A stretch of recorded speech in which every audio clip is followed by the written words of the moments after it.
my name is Dana. If you're new here, welcome. If you've been here before, welcome back. Today we are going to talk about how to fly in cabin with a large dog. But before we do that, let's go into that show reel.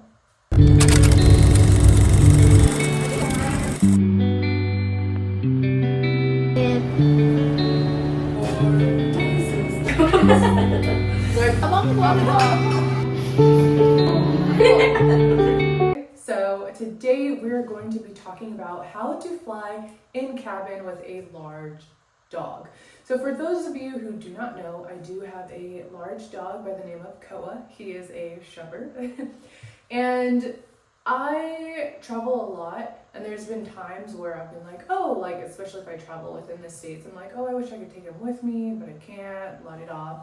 So I decided to look for an airline that I would be able to travel with him in cabin. Now, to reverse a bit, the reason why I want to travel with him in cabin and not putting him in cargo is because he was a rescue and he's very dramatic.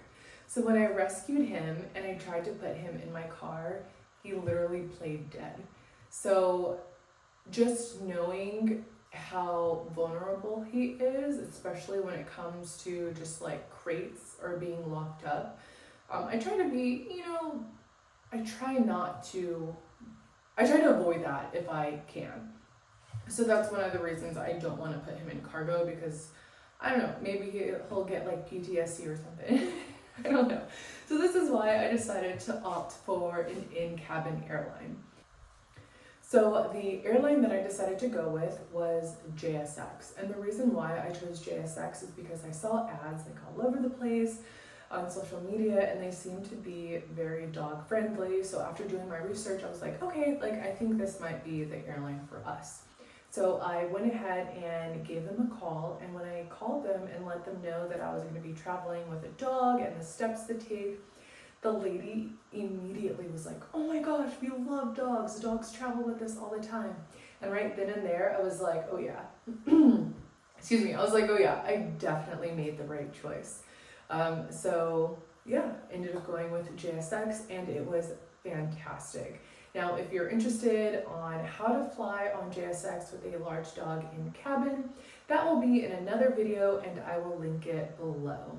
All right, now, how did I prep? Prepping for my dog to fly in cabin was a lot, and it was a bit stressful, to be honest, because let's face it, we want to know questions. Where do we go? Google. Where's the worst place to go when you want questions for certain things? Sometimes it's going to be Googled. So of course, it was like, don't feed or give your dog any water like 5 to 6 hours before flying, because they can get an upset stomach. An upset stomach could lead to bloat, and then bloat could eventually lead to death. And it was a lot. So I was like, okay, let me just figure it out. So my dog, he loves going on road trips, and we do a lot of road trips, and we've actually driven across country. So the fact that my dog loves road trips, and he's never gotten car sick either.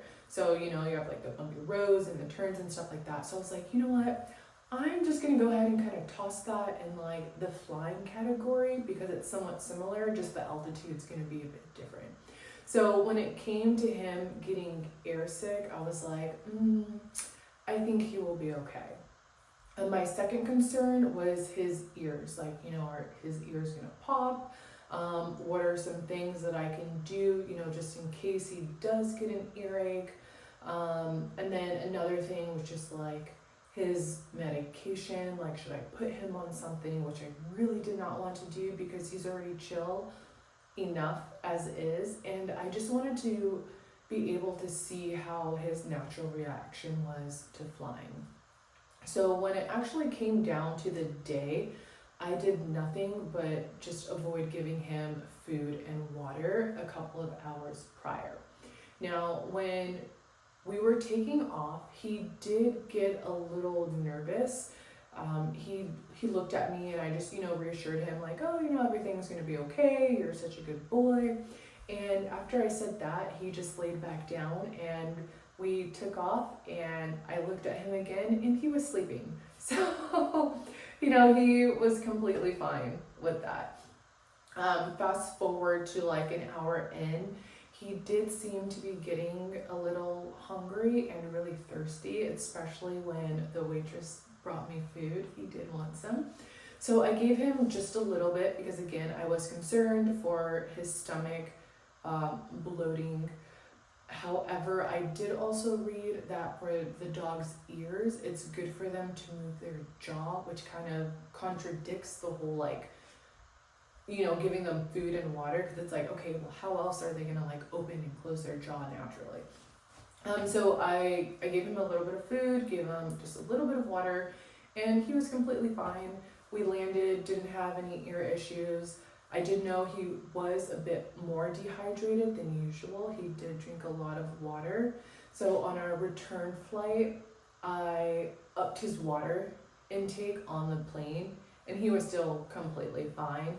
I was not worried about him having an accident just because he's really good. He's never had an accident before, and shepherds can also hold their bladder for, you know, 15 hours plus. Not saying that that's a good thing, you should, you know, do that, but in a 2.5 hour flight, it was completely fine for him. And that, yeah, is pretty much it. So I feel like at the end of the day, you know your dog best. So if your dog gets anxious or nervous, you know, there might be like a couple of steps that you want to go ahead and take for your dog to make sure they feel a bit more comfortable flying. If it comes to whether or not you should medically induce your dog, that, you know, that's really up to you. It's your preference. You know, I'm not a vet. I'm not going to promote like, oh, you know, give your dog medicine, or, you know, don't give them. It's solely up to you. In my case, I didn't need to do that. But I would say, before you go into thinking about that, just make sure you take all of your dog's personality, take everything into consideration, and remember just previous experience that you had that you can kind of relate to an airplane, to kind of get an idea of what could or cannot happen if you were in that specific scenario. So yeah, so that's pretty much it. And yeah, how to fly with a large dog in cabin. And again, if you want to know more information on JSX and how that whole process is, again, it'll be linked below. But yeah, thanks. Take care.